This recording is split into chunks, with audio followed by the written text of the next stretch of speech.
Good morning, folks. Well, we've got another one of those days, at least the promise of a day, according to the weatherman, where we're going to have more snow and more cold weather.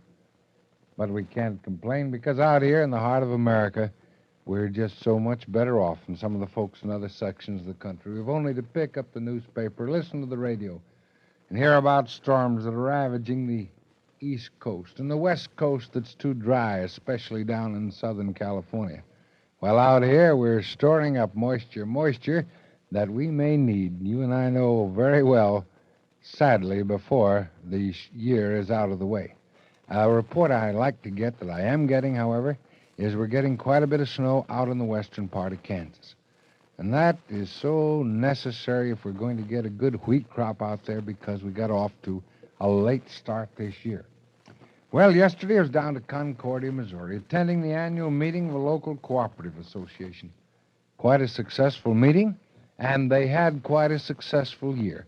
You know, there's about 300 farmers in that organization, and through that organization, they market their grain, they buy their feed, they buy lumber, some other incidentals, and they had a gross business this year, ran way up in the hundreds of thousands of dollars, a net profit to those farmers of $45,000, most of which I saw distributed yesterday in dividend checks.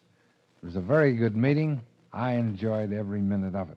And by the way, while we're talking about meetings, you folks up in Sabetha, Kansas, I'll be up there this afternoon to speak at the annual meeting of your cooperative egg organization. That's an organization through which farmers in that locality market eggs, and one of the few such organizations out in this section of the country. And you folks on the radio, I'll tell you about their meeting tomorrow and some of the things that that organization has done. Well, the main topic right now, of course, topic that farmers are interested in. They were interested out at that meeting yesterday, and according to the paper and the radio, there's great interest being shown in it in Washington at the present time, is whether or not we're going to have meat rationing, whether or not price ceilings will be returned. And right before we discuss the domestic situation as far as that's concerned, Canada, as you know, has restored it. But Belgium, on the other hand, is giving it up. What are we going to do? Well, time only will tell. And this week in Washington, we're having a series of hearings. It's a special five-man subcommittee led by Senator Ralph Flanders of Vermont, who wants to put through a law, he's a Republican, to set up rationing machinery. Now, here at the hearings this week, the first will be led off, of course, by the Agriculture Department officials, led by Secretary Anderson and Assistant Secretary Charles Brannan. The general opinion is they're coming out in line with the administration's policy, asking that price ceilings be restored or the machinery set up so if it's necessary that we have rationing again, it can be done. And then following will be heard the livestock producers, feeders, and farm organizations, and then meat packers and distributors. All will, of course, plea for the country not to restore controls again on livestock, and they have several good reasons. You and I have talked them over. I don't think we want to go into them now again. But I know how the Packers are going to stand. They're coming out against it, very definite against it. And then after they get through, then the other side will have their innings, so as to speak, with consumer and labor organizations expected, we say expected because we do not know definitely how they stand, to support the bill. And the chances are they'll not get a chance to be heard until the forepart of next week. Now I want to take just a minute to talk to you a little bit about Staley's Hog Uncles. The purpose of this feed is to help you out, those of you who are short on grain. It helps you feed your hogs economically. A complete hog ration.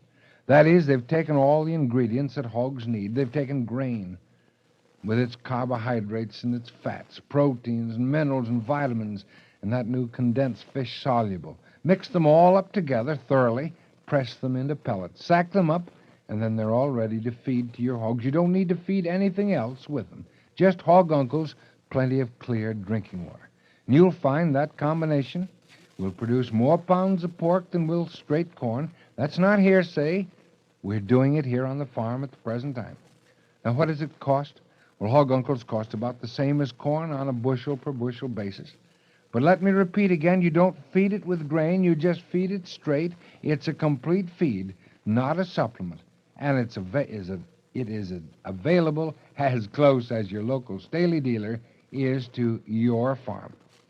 Say, I know a lot of you are going to be interested in the release put out by University of Missouri as to just what the situation is as far as farm products are concerned over the next month. As you recall, every now and then we report from their farm outlook. And here's the current situation as described by their economists. For grain and feed, they say, appraising the future of prices is very difficult in light of the presence of many unpredictable factors. Leveling off of prices of feed grains and wheat and higher prices of feed concentrate appear most likely. You remember last month in their letter, they had this statement that very often we find that the highest feed prices are those right after short crops. In other words, they thought at that time that maybe we saw the grain market as high as it was going to go.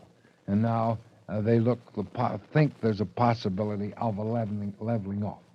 In cattle, the price spread between the lower grades and choice-fed cattle, they say, is likely to narrow moderately, as prices of the better grades will tend to weaken, while prices of lower grades will tend to strengthen.